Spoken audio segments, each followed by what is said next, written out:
A race against time.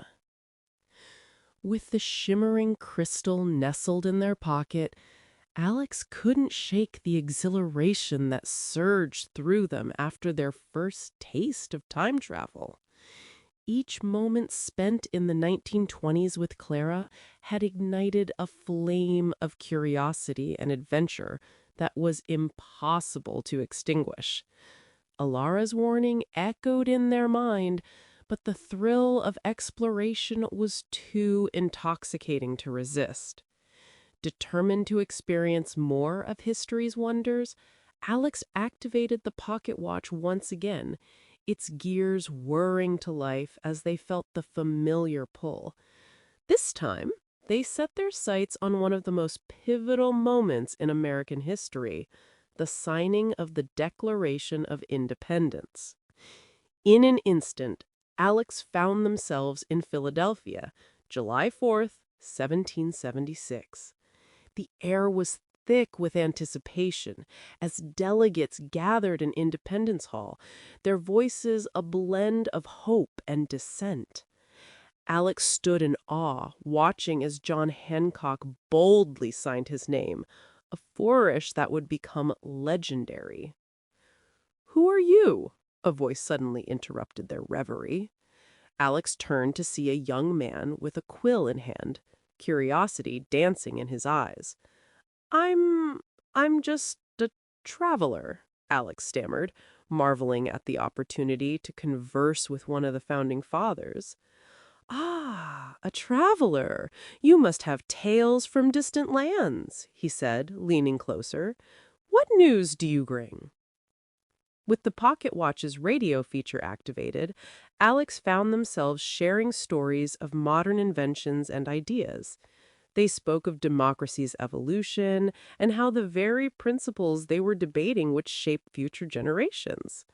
The delegates listened intently, their imaginations ignited by visions of what lay ahead. But as the excitement of this historic moment faded and Alex returned home, a gnawing sense of unease settled in their stomach. Their friends had begun to act strangely. Some seemed to forget shared experiences, while others vanished entirely from their lives. It was as if threads of reality were fraying, unraveling with each trip back in time. Undeterred, Alex continued their adventures. Next, they journeyed to Florence during the Renaissance, stepping into a world bursting with color and creativity. Here, they met Leonardo da Vinci himself, engaging in spirited discussions about art and invention. The thrill of learning from such a genius was unparalleled, and Alex felt invigorated by the experience. "Your ideas are remarkable," Leonardo said, sketching furiously as he listened. "But tell me, what is it that drives you?" "The desire to inspire," Alex replied, feeling the weight of their responsibility, "to connect people across time." Yet even amidst the beauty of Florence, shadows loomed over Alex's heart. Each return home revealed more discrepancies in their timeline, friends missing from photographs, conversations that felt incomplete. The world seemed to shift ever so slightly with each adventure. Determined to make the most of their time-traveling escapades, Alex decided to visit other significant moments, the signing of treaties, revolutions, and artistic breakthroughs. Each journey was exhilarating, filled with laughter and learning, but with each return, the instability deepened.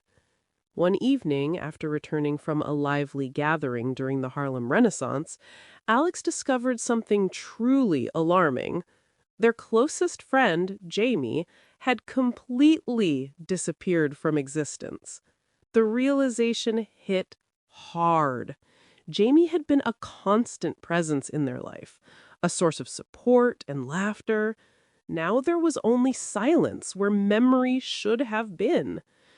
Panic surged through Alex as they scrambled through their belongings for the crystal Elara had given them. They needed answers, urgently. With trembling hands, they activated the pocket watch once more, hoping to find Alara and seek her guidance. The familiar light enveloped them, and when it faded, Alex found themselves in a space that felt both timeless and disorienting. Alara appeared before them, her expression grave.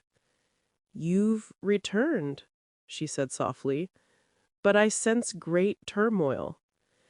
"I didn't listen," Alex confessed, desperation lacing their voice. "I thought I could handle it, but now everything is falling apart." Ilara nodded solemnly. "Time is not a playground. It is a delicate tapestry. Each thread you pull can unravel the entire design." "I need your help," Alex pleaded. "How can I fix this? How can I restore what I've lost?" "Restoration requires understanding," Ilara replied, her gaze piercing through Alex's turmoil. "You must confront the consequences of your actions. To mend what has been broken, you must return to the moment you first altered history, the moment you inspired Clara." "But I can't go back. I don't want to lose her." "Love is not just about being together. It's about making choices that honor both your desires and those you care for. If you wish to save your friends and restore balance to the timeline, you must face that moment with clarity and purpose." With renewed determination flooding their veins, Alex nodded resolutely.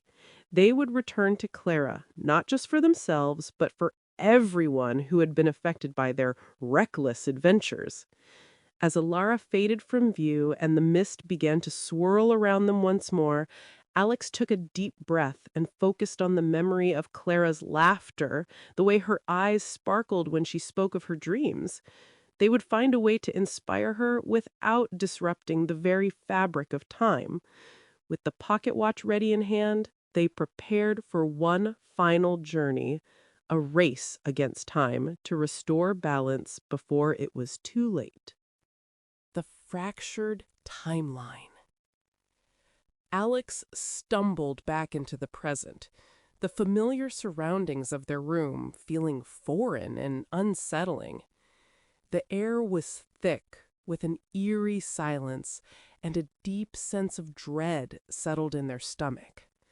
They glanced around, searching for any sign that things were as they had left them, but the vibrant posters on the walls, once filled with memories of laughter and friendship, now felt like relics from a distant past. As they stepped outside, the world outside appeared muted, colors washed out as if someone had turned down the saturation on life itself. Alex's heart raced as they made their way to the park where they usually met Jamie and the others. But when they arrived, the scene was disheartening. Familiar faces passed by without a hint of recognition, their laughter drowned out by the sound of an unfamiliar crowd. "Hey, Jamie," Alex called out, spotting a figure in the distance. But as they approached, the person turned away, a stranger in their place. Panic surged through Alex. Where was everyone? Desperately, they pulled out their phone, scrolling through contacts that seemed to have vanished. Friends' names were replaced by numbers that felt foreign and cold. It was as if entire sections of Alex's life had been erased, leaving behind only shadows of what once was. Frantic, Alex raced to Clara's favorite cafe, hoping to find her there. The door swung open with a creak, and the smell of coffee and pastries enveloped them. Yet, when they spotted Clara at a corner table, her head buried in a book, Alex's heart sank. She looked up, but her eyes were blank, devoid of recognition. "Can I help you?" Clara asked, her voice polite but distant. "Clara, it's me, it's Alex," they exclaimed, desperation clawing at their throat. "We've shared so many moments together. Don't you remember?" Her brow furrowed in confusion. "I'm sorry, I don't think we've met." The words struck like a blow. and Alex staggered back, reeling from the realization that their connection had been severed. Clara was a stranger now, a ghost of the person who had once shared dreams and laughter with them.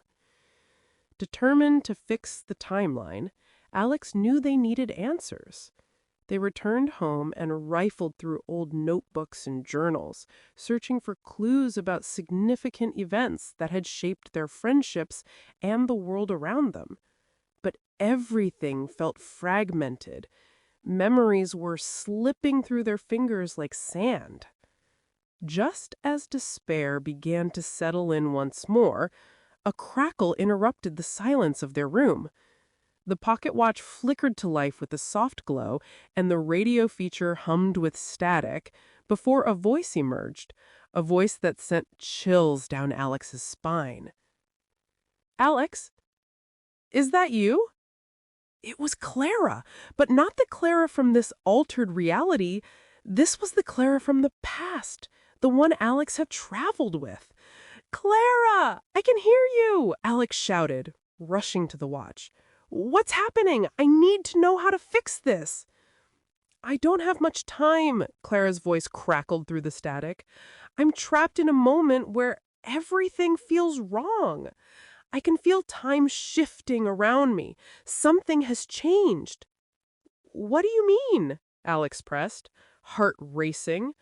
"I've been trying to piece together what happened," she continued urgently.